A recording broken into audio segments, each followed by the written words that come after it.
Live from News Channel 8, your News at 10 starts now. It's just devastating to all of us. We begin with a Henrietta vigil for two missing high school friends whose bodies are among 7 found on a registered sex offender's property today. Hours earlier, the Highway Patrol launched a frantic search for 14-year-old Ivy Webster and 16-year-old Brittany Brewer.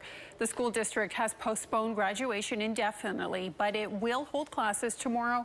The district says that way every student has access to grief counselors and support from friends and teachers. In a message to parents, it also says that it understands if they choose to keep their kids home. News Channel 8's Bert Mumlo has been covering the breaking news all evening. He joins us live now from Henrietta with the community now coping with a heartbreaking and gruesome discovery. Bert. Brenna, 20 years ago, Jesse Lee McFadden was convicted of rape.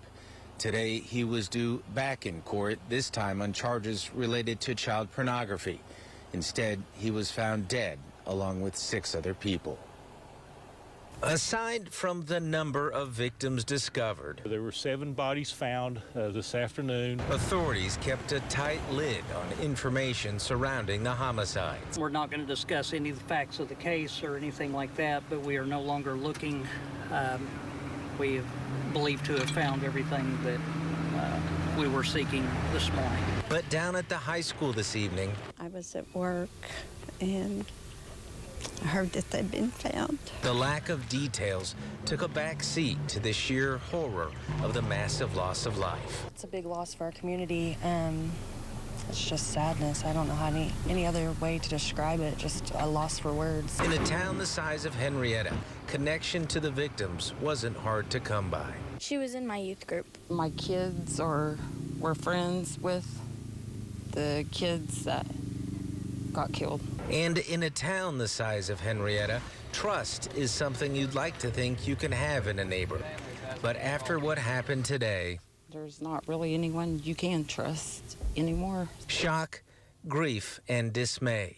7 people dead, with 100-fold in questions as to why. How do you process this? I can't. It's just unbelievable. We hear about it in bigger towns all the time, but you don't expect it in these small towns. We spoke with some residents in the area in the vicinity of the McFadden residents. Both of them expressed misgivings about him for quite some time. Reporting live, Bert Mumlo, News Channel 8.